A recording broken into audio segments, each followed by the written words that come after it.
This evening we're going to do something slightly different. We haven't got much time to do this sort of thing in the life of the church, but tonight we're going to be focusing on the life of notable Christian figure John Ronald Reuel Tolkien, or Tolkien hereafter. The immediate reason for this is, as you know, we've got the exhibition coming up and the open day, and I'm in the middle of preparing the talk for the kids, so I thought it would be good to share it with you. But the main reason why is the same reason it's good for us to focus on him with the schools and why we do Christian biography in the first place. Hebrews 12, that we've just been looking at in the evenings, at the end of that great list, the author of the Hebrews writes, "Therefore, since we are surrounded by so great a cloud of witnesses, let us also lay aside every weight and sin which clings so closely, and let us run with endurance the race that is set before us, looking to Jesus, the founder and perfecter of our faith, who, for the joy that was set before him, endured the cross, despising the shame, and is seated at the right hand of the throne of God."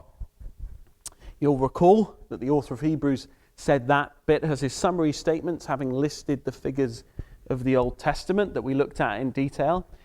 And it's from this notion of a great cloud of witnesses that many Christians choose to focus on figures from Christian history that have been added to that cloud of witnesses since the book of Hebrews was been written. We can have less certainty about the lives and examples about such Christians, but we can still find their example edifying and inspirational. Outside of the Bible, the lives of Christians are the only ones we really can draw any examples from. And only the lives of Christians truly have happy endings, so they tend to be particularly worthwhile. So this evening I'm going to discuss Tolkien's life and faith so that we might be encouraged and equipped. I'm not going to go through all the biographical details that you might want, but if you want those, hopefully those will be available in the exhibition that's going to be up over the next couple of weeks. So if it's the details and the timelines that you're after, please do look at that. I'm particularly grateful to Kez for doing all the research work. My knowledge of this subject is ill-disciplined and amateuristic, but Kez has made sure that the materials that we're pumping out are accurate to the best of our knowledge. So, I'll begin. A couple of bits of information just to give you a framing. J.R.R. Tolkien was born 3rd of January 1892 in Bloemfontein, South Africa. He moved to Birmingham in 1986. His father never returned from South Africa and died out there, unfortunately. Tolkien served in World War I, famously wrote The Hobbit and The Lord of the Rings, as well as much of other literary output, much of which was only published after his death. So that gives you some idea and framing of who we're talking about and when we're talking about him. But the first question we need to ask ourselves whenever we look at someone, a biography of this person, is, was this person a Christian? I've assumed so far that he was, but on what basis can we make such an assessment of someone from history? The scriptures encourage us not to make certain statements about individuals. Ultimately, these things are in the hands of the Lord, but we are given tools to make a reasonable assessment of someone's life so that we can say with reasonable certainty this person was a Christian. It's the same thing we might do when we're trying to assess whether someone should come into church membership. The first and most obvious thing we're looking for is some profession of faith. And secondly, we would want to look for the fruit of the gospel in their lives. So let's look at the first question. Who did Tolkien say that he was? Well, it's very clear from Tolkien's life and from his recorded statements that he considered himself to be a Roman Catholic. His mother suffered persecution for her conversion to Roman Catholicism, and he was baptized by his mum at the age of 8. I couldn't find any specific occasion or conversion experience as we might understand it, but certainly as Tolkien would have understood it, he was a Catholic from the age of 8. It's clear that he took his Catholicism very seriously, being keen for his wife to convert to Catholicism before she married him, for example, because she was a Protestant at the time, which she then did. This brings us to an important tangential question. What do we do with Roman Catholics? If the Christian religion can be described as a spectrum, and I'm not sure that that's the best way of describing it, but if we can conceive of it like that for the minute, then Roman Catholics are on one end, and we nonconformist Protestants are on the other, both in terms of belief and in terms of practice. In fact, most evangelicals would suggest that in large part, the Roman Catholic religion should not be categorized within Christianity. Trouble is, as many of you will know, if you ask any good Catholic whether they're a Christian, they will say that they are. They will say that they believe in Jesus. When I went to a Roman Catholic secondary school, most of my year group would say that they were Christians because they were Catholics, even if it had no bearing on their lives. In my own experience and assessment, the majority of what Roman Catholics teach constitutes false religion. It has a blinding effect on people. It obscures the true faith. And most Roman Catholics, as a result, are not born again. However, because Catholics have access to the Scriptures, and because underneath all the religious dross, some element of the gospel is occasionally put forward, some Catholics come to a genuine faith. This is an inconvenient truth for evangelicals, and it's that the Holy Spirit is willing to use pretty poor articulations of the gospel to change people's lives, because ultimately it's down to his work and not ours. We all have had that awkward moment, haven't we, when we meet a Catholic and we're trying to work out whether they're a brother or sister or not. We might also think or even encourage that a Catholic upon true conversion would come out of Roman Catholicism. But the reality is that if that's the Christianity you've grown up with, many Roman Catholics with a genuine faith will not find a way out of Roman Catholicism and will express their faith even though they would express it through what we would consider to be foolish or unbiblical means, because that's what they've been taught to do. For example, an individual who comes to faith, well, their faith alone has saved them, but they might continue along the sacramental system because that's what they've been told to do.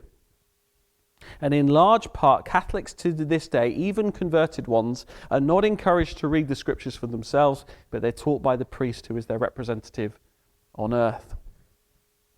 This is a big subject area. It needs careful thought. It's my view that we should generally treat Roman Catholics as individuals, not assuming that they are not a Christian just because they say that they're also a Catholic. But on the other hand, not being ignorant of the false teachings of popish religion. Jesus said we must be wise as serpents and innocent as doves. As a general rule, if a Roman Catholic makes a strong profession of faith, then it should not be automatically discounted, because most Catholics don't make a strong profession of faith. They will say that they're Catholics, but they won't hold very strongly to it. Catholicism is a cultural thing. It's a family thing. So if a Roman Catholic says, I do believe in Jesus and that he saved me, that's a good sign that they might be a true believer. How then should we treat Catholics? Do they need evangelizing or not? Well, if we find them not to be Christians, then absolutely they need the gospel. But if they turn out to be believers, you'll probably find that they're very hungry for the Scriptures, possibly starving. Whether or not they become Protestants, we can be of help to them by talking to them about the Bible. Having given the professing Catholic the benefit of the doubt, how are we to assess their confession of faith? We must see what fruit they bear. The fruit of the Spirit that we've been looking at is not different in the Roman Catholic. We should expect to see good fruit and the absence of bad fruit. And it's the fruit of Tolkien's life that gives me encouragement that his profession of faith is genuine, even if it's coloured by Roman Catholicism. And part of the rest of this biographical talk will be partly an exercise in making such an assessment.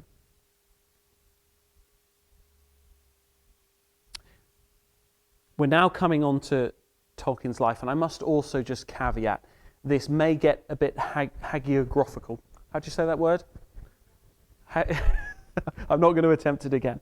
The point being, I haven't got time to focus on the negative, so it sounds overly positive and that I haven't done my job as a biographer. It's not my profession anyway. So let's look at the fruit in Tolkien's life. He's made a profession. Let's look at the more useful metric. There's many avenues we could go down, but I'm going to focus on two main areas. Firstly, Tolkien's evangelistic fruit, and secondly, his theological fruit. His evangelistic fruit and his theological fruit. We'll start with the evangelistic fruit. What is encouraging about Tolkien's life is not only did he make a profession of the Christian faith, but he did so consistently across his life. In that sense, he did not deny Christ at any point. More than that, he was considered to be an evangelist of sorts. All Christians are called to make disciples and to share the gospel, and one of the fruits we look for in the lives of those professing to be a Christian is whether or not they've shared their faith. And it would appear Tolkien did so fervently. This famously took the form of a long friendship with C.S. Lewis, the writer of the Narnia Chronicles. They met at Oxford University and struck up a friendship, even though first impressions weren't great. Alongside others, they discussed their mutual common interest, that of mythology and fantasy writing. But woven into their 14-year-long conversation about the Christian religion, about fantasy, was a conversation about the Christian religion, where C.S. Lewis remained an open-minded atheist. Tolkien's main apologetic to Lewis can be summarized with these comments that are found in his final conversation with Lewis before his conversion. Tolkien says, "We have come from God, and inevitably the myths woven by us, though they contain error, will reflect a splintered fragment of the true light, the eternal truth that is with God." Contained within that statement is that classic evangelistic trope of saying, you know that thing that you're interested in, this is how it relates to God. And within this claim, there is a claim that there is an absolute truth that comes through even in mythology, and that truth comes from God. Lewis records the main thrust of Tolkien's argument like this: "Now, the story of Christ is simply a true myth. A myth working on us in the same way as the others, but with this tremendous difference, that it really happened. And one must be content to accept it in the same way, remembering that it is God's myth, where the others are men's myth. The pagan stories are God expressing himself through the minds of poets, using such images as he found there, while Christianity is God expressing himself through what we call real things." And it is that extraordinary claim that Christianity, and in particular the Gospels, are the one true myth that C.S. Lewis found so compelling. It is the answer to the critique that Christianity is just another made-up story like all the other mythologies. Tolkien argues that the Bible is unique, and that the mythology of the Bible is the one true expression of myth from which all other myths come, but that it hasn't been coloured by human frailty. Within 2 weeks of that conversation, C.S. Lewis, mulling over the things he had been talking to Tolkien about, had the following experience in the sidecar of a motorbike. This is what he wrote in his own words: "I know very well when, but not how, the final step was taken.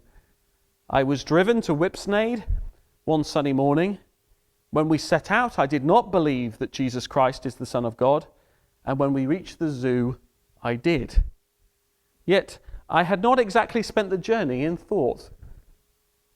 And from that core of the belief that Jesus was the Son of God grew the theologian and fantasy writer we know now as C.S. Lewis.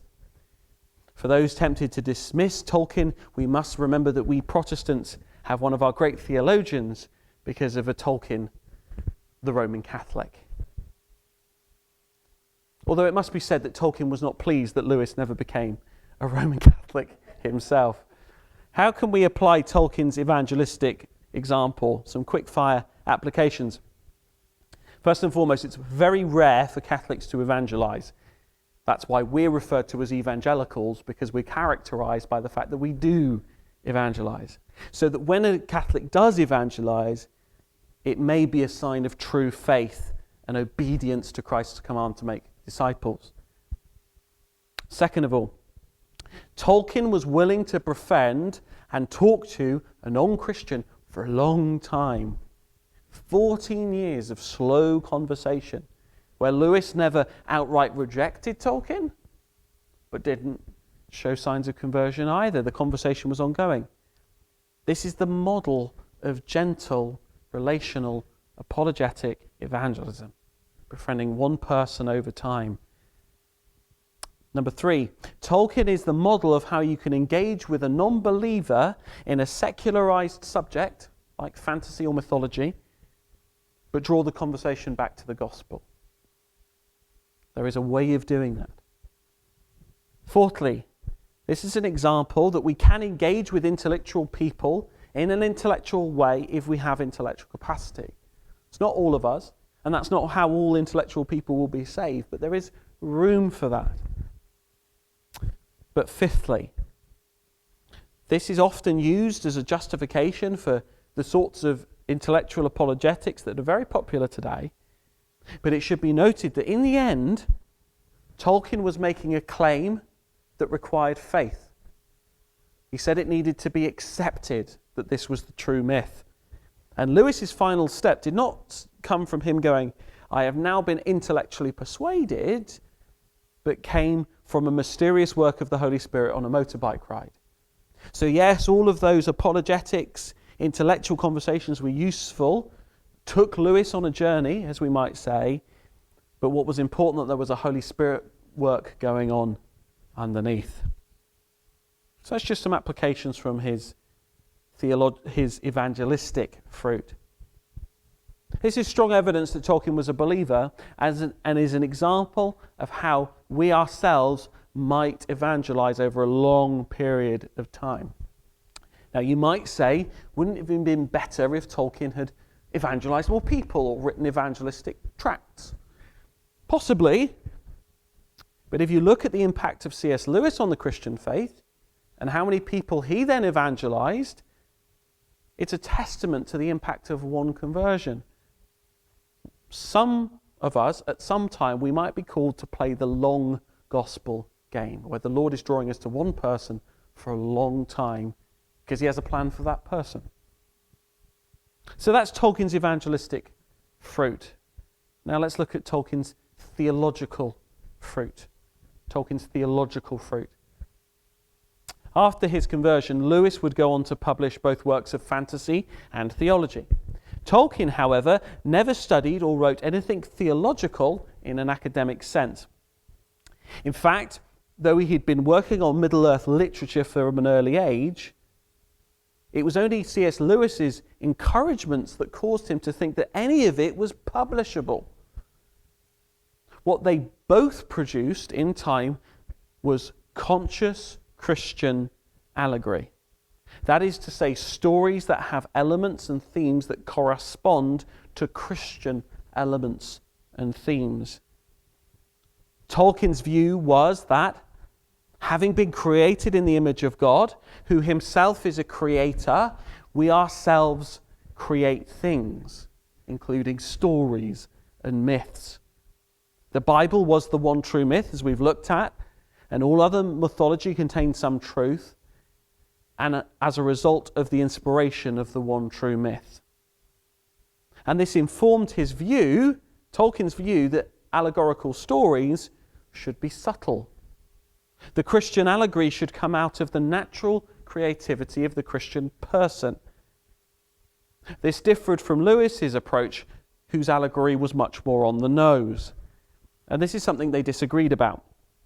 For example, in Lewis's work, Aslan is very obviously Jesus Christ. Whereas in The Lord of the Rings, there is no direct Christ figure. However, Christ-likeness can be found in many characters, most obviously in Gandalf, Aragorn and Frodo. To summarise, this will be difficult if you're not familiar with the books, but you can ask me questions afterwards. To summarise, Gandalf, the wizard, behaves less like a wizard and more like a biblical prophet. He dies in order that the Fellowship might escape a demonic figure, the Balrog, and is resurrected by God in order that he might shepherd the forces of good to victory. Just to clarify, however, Gandalf is not God in the story, nor is his death a substitute for sins. You see, there's subtlety, but definitely the theme. Aragorn is the returning king. He goes through a Davidic character arc. He's in the line of kings. He spends time out in the wilderness, in exile. He is the healing king that restores the ancient kingdom. He's the embodiment of the humble warrior leader. And so he's like Jesus in this regard. And Frodo, and also arguably Sam, are both examples of how we should live as Christians, and so they're Christ-like in this regard. They sacrifice the comfort of their homes, they resist temptation, and they do all this for the sake of others. They are meek and humble, and yet through them, Middle-earth is rescued. So that illustrates the difference between the approach of Lewis to allegory and the approach to Tolkien's allegory. Because of these Christian elements, we can find this diverting fantasy more edifying as believers than other works, particularly other works that aren't written by Christians. The truth within the characters pointing back to God. I want to highlight two other big theological themes in his work before drawing to a close. There's lots of things I could point to, but I'm going to pick two big ones. They're not contained in the characters, but they're contained in the stories. They form Christian parables that fortify our faith. They're like the illustrations that preachers use. They're helpful in that way. The first thing I'm going to share here, but not with the little ones, is Tolkien's belief in a predestined universe. Everything that happens in Middle-earth happens for a reason, and often a reason beyond the comprehension of the characters. This comes through in the books, it even comes through in the films.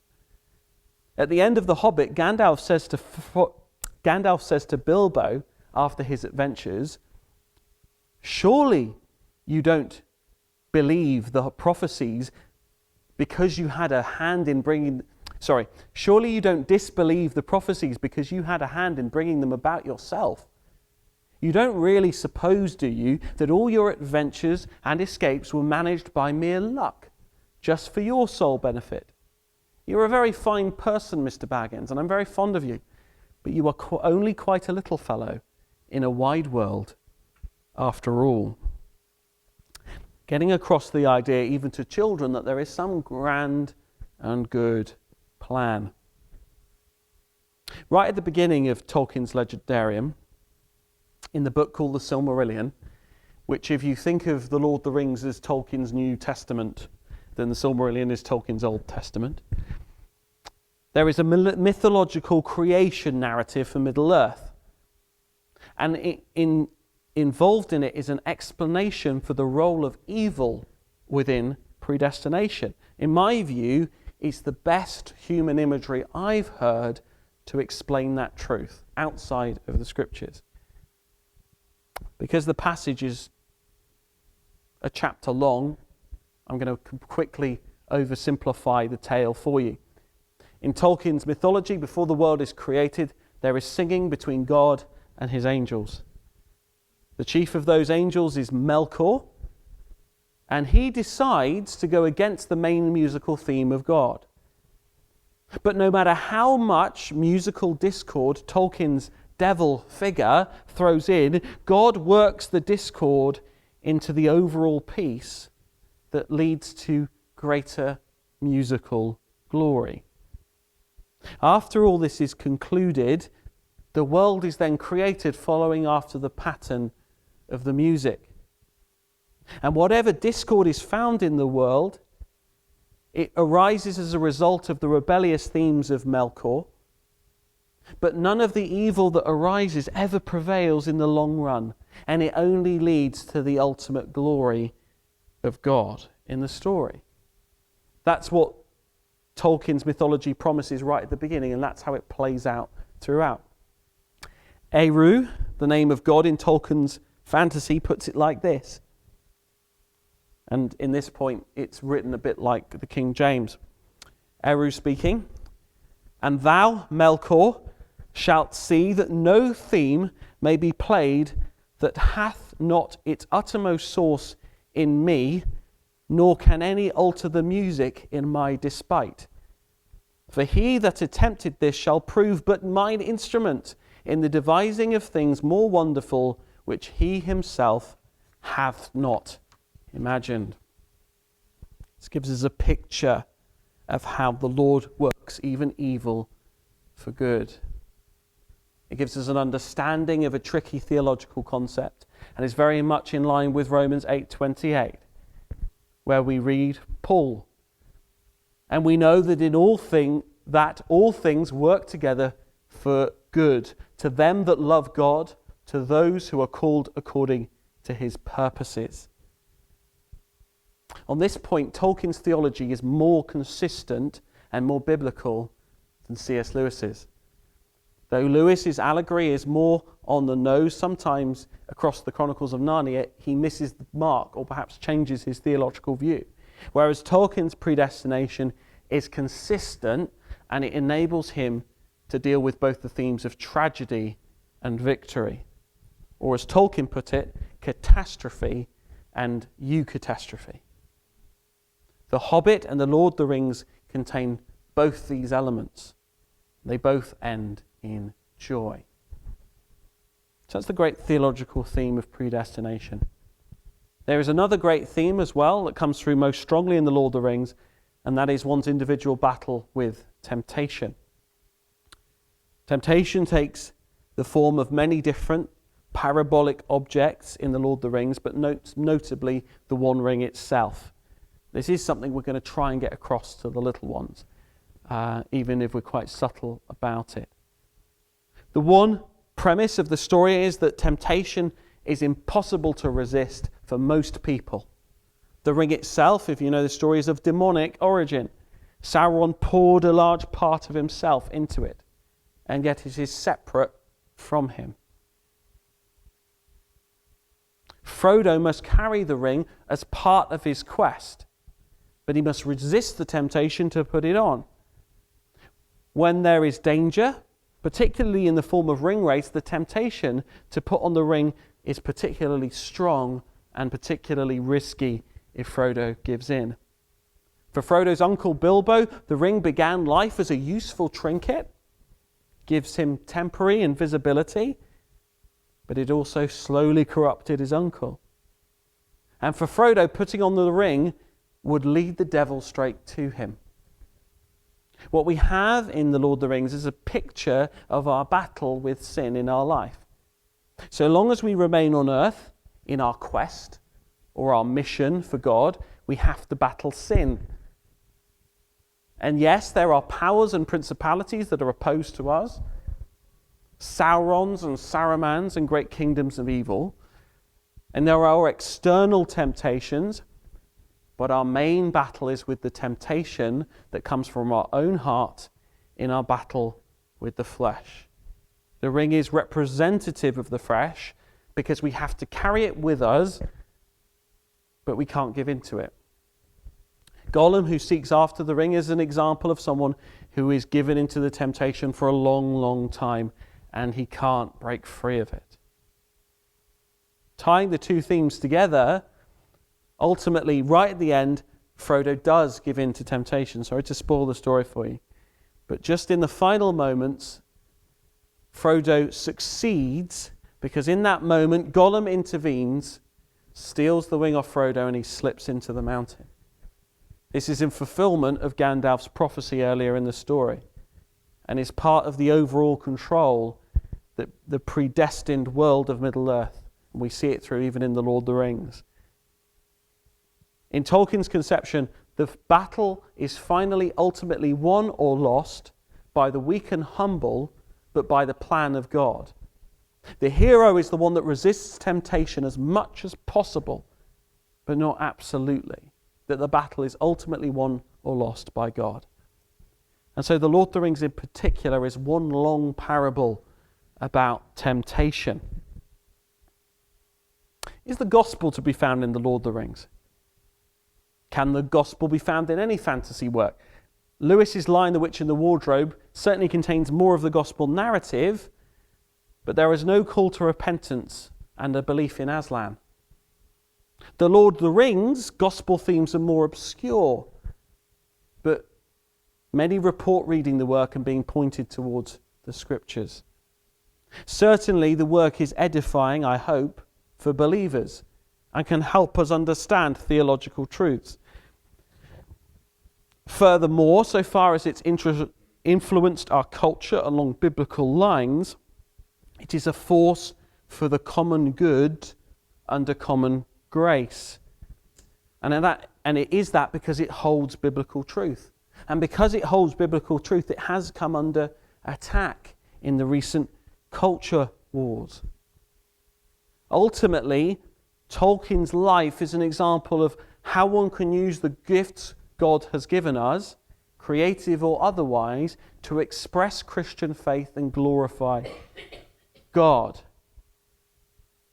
You may side with Lewis or Tolkien on how oblique Christian references should be in creative works, but Tolkien's example shows that a biblically soaked life produces a theologically rich and God-honouring work. Was Tolkien a Christian? For me, the strength and rightness of his Christian understanding that comes through all of his works that I've read is good evidence of genuine faith. This was the outworking of his heart and his thought and his life works, and it was a Christian outworking. And so, further evidence notwithstanding, I'm happy to conclude that on the basis of his evangelism and on his theological output, that he was a believer. A believer who didn't think his work was worth publishing, but worked diligently with the gifts that he had and evangelized someone else over time, and was eventually encouraged to publish his work, and whose impact on the world subsequently is still being felt long after his death. We may marvel at the way God has used people in many different walks of life and many different fields. And so we see here that God chose Tolkien to write such influential work that it means we have a Christian who is considered to be the father of modern fantasy. Whatever work we do, creative or otherwise, if we're doing it unto the Lord, if we're doing it in a biblically soaked way, who knows what the Lord might be pleased to do with it.